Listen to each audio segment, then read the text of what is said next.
takes a village to raise a child.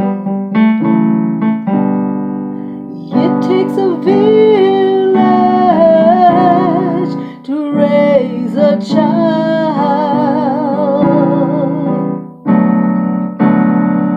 You might know something that can help me along the way.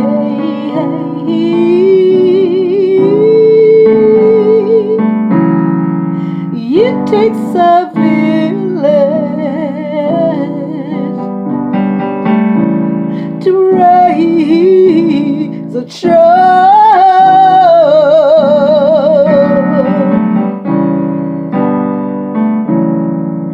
Maybe I can help you along the way. Maybe you can help me too.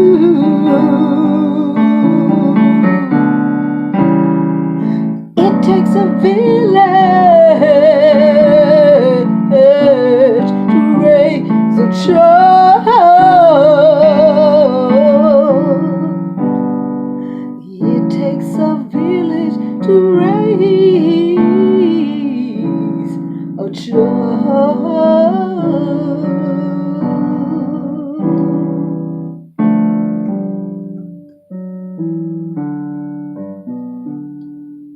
Hi, my name is Berdine Nickens, and today's subject I will be talking about is the community, starting from the basic roots, the home. I have been talking to you about communities, and so I decided to talk about it in the family sense this time, because this is a part of the community too. You know what we are a product of our homes, what we learn, and and how we interact in it, because people are people, even though your people may be bloodline, and we may all have different gifts and talents, and so but a lot of times in the home,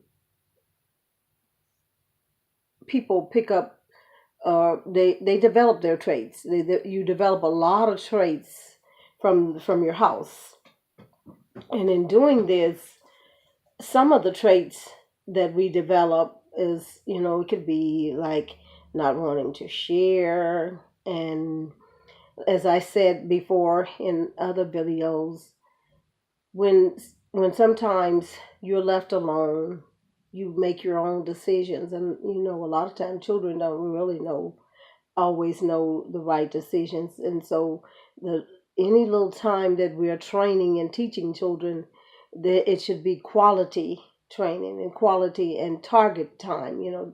What we should have in our mind, that we're going to teach what we want to see, because if we don't know what we want to see, then we really can't do very good planning for our children. You can't do perfect planning if you don't know what it is you want to accomplish, what you want to see in the family, what you're expecting in the family. Do you want people with good habits in the family? Do you want the family to work together? Do you want time together with the family? We have to have a vision for what we want for our family. And always, I don't know what my true vision was, but I always loved the picnics that me and my children, my surrogate children, my nieces and nephews had. I just loved taking them to the park, and us, eating something delicious, and us laughing and playing. That was all I knew. I had not gone to college during those times, and these were times when I was maybe preparing to go, or it could have been sometimes when I had a few minutes out from college, and then I would get together with my nieces and nephews. And I love our times that we had together, and I miss those times now, because There are things, but one of the things that I liked it to do, I love doing during the times we would be together. I teach them how to count their money, and I would teach them how the things to look for in their books that they read at school. Like I would tell them things like, be sure to look at your contents area and see what's in the book, and then whenever you read, there are topics that a lot of people who were coming up, they didn't want to read the topics at the top. And then I would also teach them things like read everything on the page, everything, don't skip anything. And also I would tell them to sound out words that they didn't know, because, it was always so easy to skip them big words and go into the stuff that you didn't know. But sometimes those words would help put meaning to what's on the page. And so that's just what I knew to share. But there's so many of you that maybe have not thought about it, and maybe some of you have and are doing a marvelous job, because I know some people, they just really great family people. And, when you're dealing with family, we also have to learn how to interact with our family's friends, the neighbors and stuff. And so I experienced some of that too as a child, and sometimes the neighbors would allow you to come, and be and exist, but they didn't really include you as this is someone that needs a little guidance and a little help. So let me see, can I they're with my child, my children. And so let me see, can I instill something in them as well? So I will be a neighbor. I will be a great neighbor, and I will help my neighbor. You know, I won't be able to buy everything from my neighbor's child as I will my child. I won't be able to give them everything like I give my child. But let me see what I can give to them to help them. And that's when you give, it always come back. I know, truly I know. Because I've truly been blessed. I've been blessed with surrogate daughters, surrogate sons, and it's about four. I have about four surrogate sons, not mentioning the others that have claimed me in the neighborhoods and stuff. And I love them too, and I appreciate them, because as I just told you that we don't always can do and consider as well as we would, but I always honor them and always give them my very best that I can give. I don't have a lot, but giving love is really, really great. And now let me tell you something. You might say to yourself, well, I don't know what I could give to my children, let alone what I can give to my neighbors. You can give them the gift of listening. No, I have not been endowed greatly with the listening gift, but I'm getting better as I go along. My children, I know now they look at me and they be like, "Wow, look at Auntie Mom. She's a better listener now. She can focus a little better." And I thank the Most High for that gift, the little that He's giving me over this period of time, because it was, as a matter of fact, I told a friend just lately, and they was it reminded me of something they had told me. I said, "Well, you know what? The time you told me, I wasn't listening very well, and a little I did remember. I'm surprised I remembered it." I said, "Because you know what? You might as well have been talking to the hand."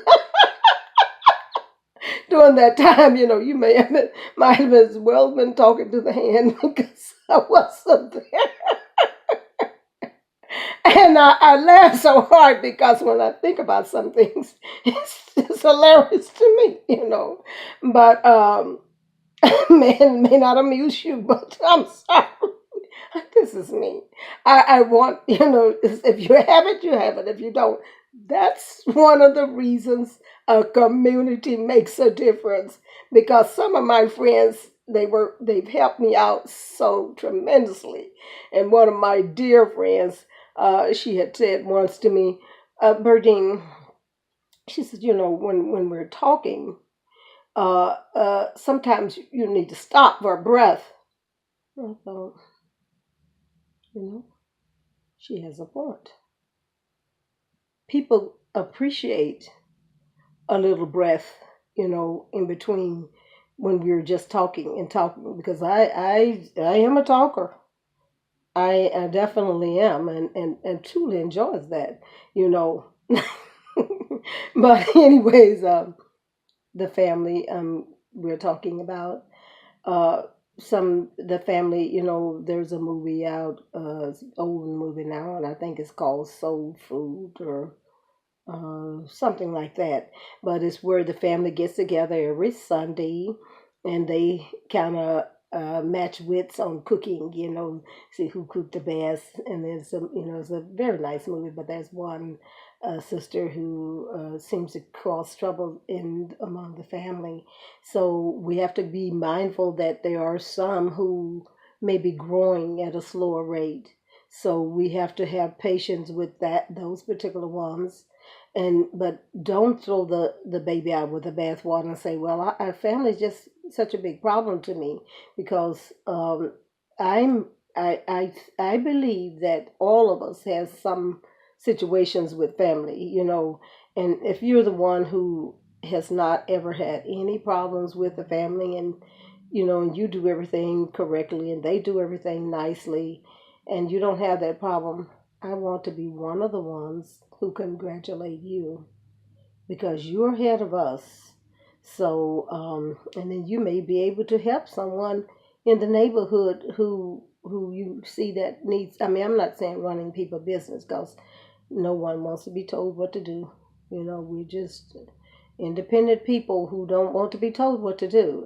That's just something that most of us don't want. Um, so let's recap now. We've talked about the family and the neighbors, and how we can interact with the family and give what we can, what we have to give, what God has endowed us with. Some things we don't know yet. So, because we're all in the learning stage, and since we're all in the learning stage, we have to be mindful that we may be missing something that is really wonderful and grand that we can give to the family. But if you stay away from the family and you don't decide, what you want, and that was one of the things I first talked about, is deciding what you want in the family. What do you want from the family? What can you do for the family? It's one of my favorite sayings that President Kennedy had was, ask not what my country can do for me, but what can I do for my country? So I'm asking that for the family. Don't always ask what can the family do for me. What can I do for my family? What can I do to make the family a better unit? What can I contribute? What is my gift? What is the Lord given to me to be able to help the family? And I just, my prayers for everyone who is listening. And when I say those who are not listening, I mean, sometimes they'll take a little peep. That's what that is for. If they take a little peep and not really listening, so, but even everyone who does have a moment to check out what I'm talking about and what I say and I am about the community. I mean, I've always just loved the idea of family gatherings, because I'm from the South, and in Helena, Arkansas, and down in Marwood, Arkansas, and those places. When we have gatherings, oh man, the folks cooks up. Oh, they know how to cook so well. I mean, and there's no playing with the cooking around there. These people are serious about their cooking. So that was one of the good things that we enjoyed too, like the soul food picture that I mentioned to you. Um, I want to say that also that when you are deciding on what you want, what you can give to the family, I think we can also, besides listening, we can just offer things sometimes, but we have to be careful, because the observation is very important. We have to observe and see, because some people like some stuff and some people don't like certain stuff. So we have to observe. That's observation is a keen way to be able to administer to our family, to be able to assist them in things, because and we're not observing to be nosy. We can observe to be helpful. And family is just important. And so many times we have not realized the significance and the value of family. And one of the things that is very important is teach your family how to get along. Because and don't take sides with children and stuff. That's a horrible thing to do. And whenever you say things like, "Oh, well, so and so," just say if you had Sally and Susan, and you say, "Oh, Sally is extraordinarily wonderful with the playing the music. Oh, she is so good." Then the other one is looking and saying, "Well, and so you kind of get into the trying to think of what I'm going to say about the other one. So when we're raising children, I think that's something that we need to kind of keep in mind, that and it's not always easy. It's not always easy, because sometimes, when I was keeping my two girls, there was something I could see that one needed and the other one didn't. And I was always torn between, am I giving too much time to this one and not giving enough to that one? That was always there. And especially not having the mother skills as well as I would like to have. And and it doesn't hurt us to learn a few things about what others have studied, and we don't have to agree with everything they do and say if someone else written. But some people have taken the time to do a lot of studying about parenting. So it doesn't hurt us to get a few parenting books either. And community books and family books, to study, because, I'm a book person, and I admit I have collected way more books than what I should have, and have not read nearly as many of them that I would like to. And so, in summing up the family unit, working together and establishing the importance of it would probably be one of the major things to do from the beginning too. If you late in the game, we all are. Join the group and let's start working together as a family. Now's the time. If we've never done it before, we can do this, people. I know we can, and especially African Americans. I love you so much. You're my people. I love you. And I love everybody, because that's the way I am. But, and I'm trying not to do what I told you about earlier, and that is making so much more difference in your own than, the other people, because everyone has feelings, everyone hurts. Everyone cares about something at one time or another. Everything was put here for a reason, and everything happens for a reason. And no, things don't always go our way. And that's when we have to really, really be tougher and stronger and put the muscles, build the muscles up for those times. So, you've been talking and listening with Bernie, and I've been talking to you about the family unit and thinking and considering, what do you want out of the family? And I hope to have more. Most of my stuff is just a one-time tape, and it just comes from what I've learned through the years, because being an educator, I pick up stuff and I learn stuff. And so I want to pass it on to you and share it with you, because my teachers often told me when I was coming up, when they did special things for me, they said, pass it on. And I never forgot that. And one teacher, I don't know whether it was Miss Green in the second grade, but I'd like to think it was. I had some beautiful black teachers. This teacher said, "Be thy labor great and small." I said, once a task has begun, never leave it until it's done. Work done by houses are never done right. Do it with all your might. And that was something that kind of stuck with me too, and this is what I'd like to do and bring to the family and everyone that I talk to. If I'm doing something, I really want to do a really, really great job. But concerning starting out, when you're beginning something, sometimes it's a trial and error that we go through. So things is not as perfect as we would like for them to be, but we take notes always whenever we do a project and whatever we decide to do with the family. Take notes about how well you come out on that project. So say, look, I didn't do this one quite as well as I would like to.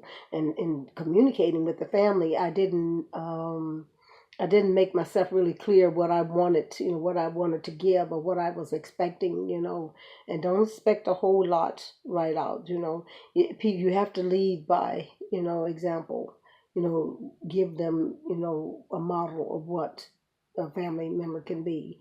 And this is a time for all of us. It's going to be a trying time for us. This is 2018. We thank the Lord for it. And we're still standing regardless of what is going on and what we have to face each day. We're still standing. And remember this, that we stand together, we can do a lot better. And so I want you to be mindful that, as I started off saying, it takes a village. Yeah, it takes a village to raise a child.